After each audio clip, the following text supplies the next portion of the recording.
Yeah, tough to reflect now, but I'm gutted for all the players and fans and coaches. I know how much goes into a performance like that, but I'm proud of the group. It just feels like I don't want to get up here and say I'm proud of the group and we played well, because I think we're a better team than that now, and we showed in that game that we could have got what we wanted and what we came here to do today, and that's win. But it's a tough pill to swallow right now, and me and the group and the coaches are, hurting, as you can imagine. Wish you were there to take in after an hour. Yeah, I really do. That game felt a little bit different to the one 3 years ago when we were up at 60. I just felt like the momentum shift that happened around 45, 50 minutes was probably one of the biggest that I've ever played in a game. And the rugby we were playing there in that block of 20 minutes felt pretty close to inevitable, the way we were moving the ball and getting to contacts and wide breakdowns and stuff like that, and putting them under pressure and making them, forcing their discipline, dragging a few yellow cards and stuff like that. I felt like that period there was some of the best rugby that I've been a part of when I've been playing for Scotland. But, when the scoreline was 17-all, I thought maybe we could have stayed a little bit more aggressive. That was what was working. But we'll have to look back at that now. It's tough to talk about the game now. Like, the emotions are so high, but we'll have a look over that over the next couple of days. Well, surely no regrets from the first 40, 17 people going in, 17-0 down. It gave you a mountain to climb. Yeah, it did. And I don't know the stats around it, but I know we got held over the line a couple of times, and we knocked the ball over the line a couple of times as well. Both of them in the second half, and just feel like when you play a team like the All Blacks, those chances need to be taken. And we didn't. Maybe that's 4 opportunities. There's a lot of points on the board there, and we had to drag ourselves out of a hole. But that's the part that I am proud of, the group and the coaching staff, that we showed the maturity to drag ourselves out of that hole and give ourselves a chance to win in that last 10 minutes. Lessons from, I guess, the full game today that need to be learned. Scotland are going to take this next step in the development. Sorry? Is it the lessons from the whole 80 that you need to take if Scotland are going to make this next step and win games like this? Yeah, it's a hard question to answer right now. Like I said, over the next couple of days, we'll look at the tape and see where we could have grown. But it seems to me that the 4 opportunities when we were in there at 22 to score, if they're taken, maybe the game's a little bit different. So that's the only part I can reflect on now. So can you give us an insight into what was said at half-time to kickstart that fight back? Gregor spoke before we ran out and said that he had full confidence in us, and so did I and the players. And I know the players that I've been playing with in the last 4 years, that we could score points very, very, very quickly, and that's what we showed. And I thought the pressure that we put that All Blacks defence under, like I said, that 20 minutes there that we played straight after half time was some of the best that I think Scotland have played in the last at least 2-3 years that I've been a part of. So we need to find a way to try and get more of that in an 80-minute game. And yeah, I think that's the main takeaway of today. So almost like nothing to lose mentality at that point. A little bit, but we also missed opportunities in the first half as well. I think we had 2 held-ups in the first half. If one of them gets scored, the scoreline's 17-7, and then you're talking about a different game. But like I said, we had to play the game that was there after half-time, and I was really proud of the way the group reacted and listened to the coach's orders at half-time and executed coming out of half-time. And they picked that big 50-22 towards the end. What were you thinking at that point?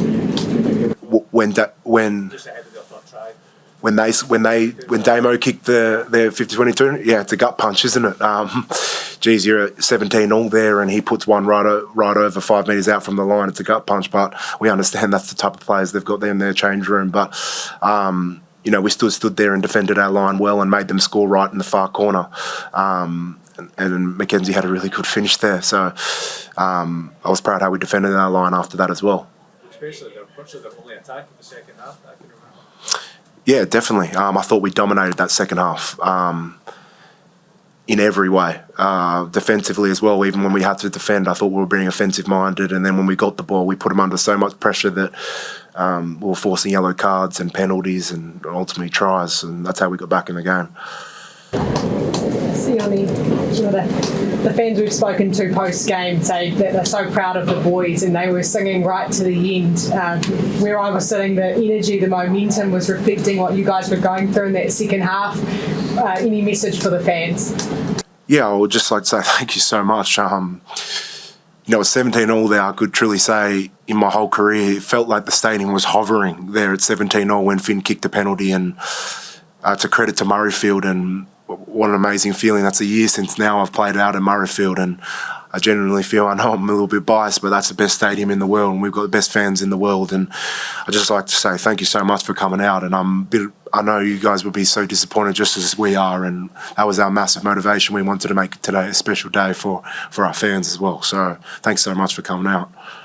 Thank you. What's the mood like in the dressing room now, and how do you go about picking the players up for Argentina next weekend? The mood is, as you can expect, probably. We just lost a really big game, but I think we've really matured as a group as well, and I know we'll bounce back, and we've got an 8-day turnaround, so we've got to stay tight tonight. The emotions are going to be there like any human, but we've got a good team to play next week, a team that's beaten New Zealand as well in the Rugby Championship, so we're under no illusion that next week's going to be any easier. So we've got to stay together. We've got 8 days now to prepare and get our bodies and minds right for another tough challenge against Argentina. Thank you. Cheers. Thank you.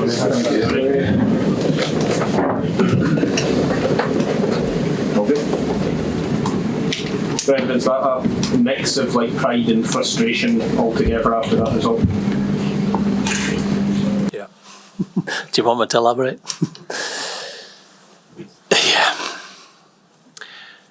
Oh, look, at half-time there's a lot more pride than frustration, given what we needed to come back from in terms of scoreboard and how well New Zealand were playing. They were outstanding. But there's obviously frustration, probably more at 14-17 than 17-all. We had 3 chances to go ahead, and I think that would have made a massive difference. Now, when we got the penalty, it was right to take the penalty and go 17-all because the momentum was all with us, but the momentum was with us at 17-14, and that would have forced New Zealand to do something different. So yeah, they had one opportunity in the second half. They took it, and the game changed massively. We had many more. We took some of them, but we didn't take that one extra that would have put us into the lead going into the last 15 minutes. So that's frustration. I know that the end doesn't count going towards the result, but that 30 minutes is perhaps some of the best rugby Scotland have played ever in your time, or been a long time anyway.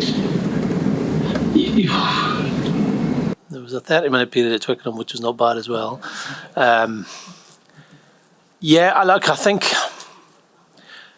it's a very different game. It was a very physical game, and for us to get the rewards, we had to be outstanding in contact. New Zealand defended differently today than they have against other teams. They were more wider spaced. They were looking to jackal a lot more than they have been. And they obviously didn't want us getting to multi-phase. So we had to change, we had to be more direct. And the players did that in the second half. And that requires a lot of effort, and to clear those contacts, to get back up and carry again. And it got its rewards. It got penalties, it got scores, it got yellow cards. So yeah, a different maybe style or a different way of playing. But it shows that I don't need to say it today, we showed that a number of times, but it shows that we can be really physical with our ball carrying, our contact. Our set piece was very good today as well. I thought scrum-wise, we probably got more out of that than the opposition. A real credit to Darcy on the tight head side, but all of the pack, and also Peter de Villiers, who works really closely with the forwards. So yeah, that change of momentum back in our favour was really pleasing to see, and that period was excellent. It was a cohesive team, and it takes time sometimes to build that cohesion, but the players built it under adversity today. What do you say to them, Greg? I mean, because as soon as you said the team don't want to be a kneeling team, you've got the ability to do that. Yeah, of course. And look, the reality is there's always a winner and loser in sport, and this is not the final game in our season, the final game in the players' careers. They've got one next week. We'd love to play New Zealand more regularly.